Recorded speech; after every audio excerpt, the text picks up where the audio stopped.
Hi guys, this is Matt from Bike and Hike in Rock Island, Illinois.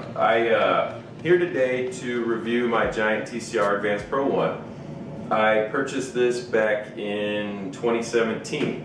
The frame design has not changed for 2019. So if you're looking at the 2019 models, this review should still be very helpful to you. We'll start by talking about the frame set. So one thing to note about the Advanced Pro 1 is that it has the overdrive to steerer system. This gives you a fatter steer tube, which translates to more stiffness in the front end of the bike. That combined with the short wheelbase makes it corner very well. So a good example of this is like last year I raced the Quad City Criterium. So when you're coming down that hill, you gain a lot of speed, and then you're coming into a left-hand, about 90-degree turn pretty quick. Usually about, hey buddy, usually about 20 plus miles an hour, I think is what I was hitting that at. And the bike felt very stable in those corners. It tracks really good, and that has a lot to do with the stiffness. Another key area of the bike is the bottom bracket. So the bottom bracket, there's a lot of extra material here. They put a lot of attention to making this laterally stiff. Giant claims that this frame set has the best stiffness to weight ratio in its class. So when you slam on those pedals, you really feel that acceleration. Also, the frame set's very light. So for me, one of the biggest things that I noticed was this great power transfer, lightweight, agile bike. It really helped me on my climbing. So I used to do Wednesday night group rides, and they're about 40 to 50 miles, pretty fast pace. Around mile 30, I'd always get dropped. And that was on an older carbon Trek, so it was like a Trek 5200 from 2001 maybe? Anyway, I'd get dropped on that routinely, right around mile 30. My first ride with this bike, I was able to complete the group ride. So I didn't get dropped. I think that largely had to do with how much energy I saved on the hills. The weight savings and the power transfer, probably more the power transfer even than the weight savings, really made me get up those hills quite a bit easier. The main things to think about are that stiffness in the bottom bracket and that fatter steer tube, which is going to give you a stiffer front end. Next thing to note is you get a carbon wheel set. This is a Giant proprietary carbon wheel set. They're very light, they're very stiff, they seem to transfer power very good. The only gripe I have is that they made the nipples internal to the rim. So what that means is if I want to true my wheel, I have to pop the tire off, and then I have to access the nipple from the back side to true those wheels up. Giant did this in the name of aerodynamics, so it's a good choice because of that, but a little bit harder for the mechanic. But overall, happy with the wheel set. Wouldn't change them out. Beyond that, the comes stock with a nice lightweight aluminum stem and a nice lightweight aluminum bar. The component group that you'll be getting on the 2019 models is what I have upgraded here to, thanks to a friend, is the Shimano Ultegra R8000.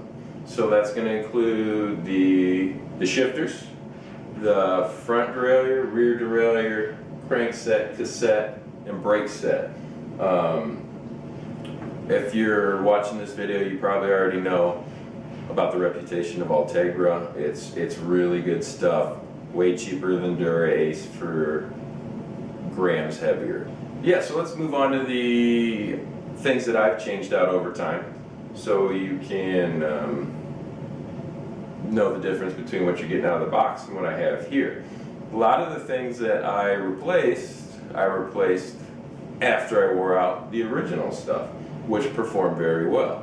But being a bike nut and a mechanic, I like to play with these things. So after I wore the tires out, I switched to Continental Grand Prix 4000s. When those wear out, I'll be switching to the 5000s. I put Ultegra pedals on there. I have a KMC SL gold chain, so that's got cutouts in the plates and hollow pins, so a little weight savings there. But yeah, the original chain was real nice. I wore that out before I put that one on. One of the more recent upgrades I did is I upgraded to the Jaguar Elite Link cable and housing. I haven't had a ride on it yet. I just put it on, but I've been impressed with the quality. I could see how this design would deliver more stiffness, so that should translate into more crisp shifting and better braking. I'll get back to you on that after I get some miles on it and see if it's worth it. Another thing I changed out was the bar tape. I just went with some Pro Vibe bar tape that I'm a fan of. I thought it looked nice, so I went with that. And then changed out the saddle to one that I find more comfortable. I like the fabric, I got a long name for it, Radius Scoop Elite or Team, something like that. Anyway, it has titanium rails, a plastic composite upper, and then whatever they do for their padding is really sleek and really comfortable. So you're getting a thin saddle that still looks racy but delivers quite a bit of comfort. I'm impressed with that. One of the upgrades I'm actually more stoked about is my new computer mount. So I have I purchased an Outpost front stem bolt mounted computer mount from Origin 8, and I'm running a Brighton GPS unit on there. Brighton is a more budget-friendly GPS that delivers real good performance for a lot cheaper than some of the bigger names. So I've been running that, real happy with it. One of the bigger benefits to the Brighton unit is they have cheaper screens, which translates to better battery life. So that I get a lot more battery life out of that unit than like a one with a fancy backlit LCD screen. The one gripe I have about it, which isn't consistent with all their models, but the one that I picked, I might pick a larger one next time just to have that screen a little bit bigger, so I can display my information a little larger. But overall, I've been extremely happy with the bike. I really like the frame set. Fits me very well. Even though it's stiff and racy, I still find it very comfortable. Even though it's laterally stiff, there's still compliance built vertically. So it's a nice soft ride. I actually find it more comfortable than I've rode some aluminum bikes with fatter tires. I feel like this is more comfortable than a lot of those even. So highly recommend it. If you are interested in any TCR model, they do make them from, you know, a Tiagra model all the way up to a now SRAM Red AXS 12-speed model. So if you're interested in any of those, come see me up at the shop. All right, take care, guys.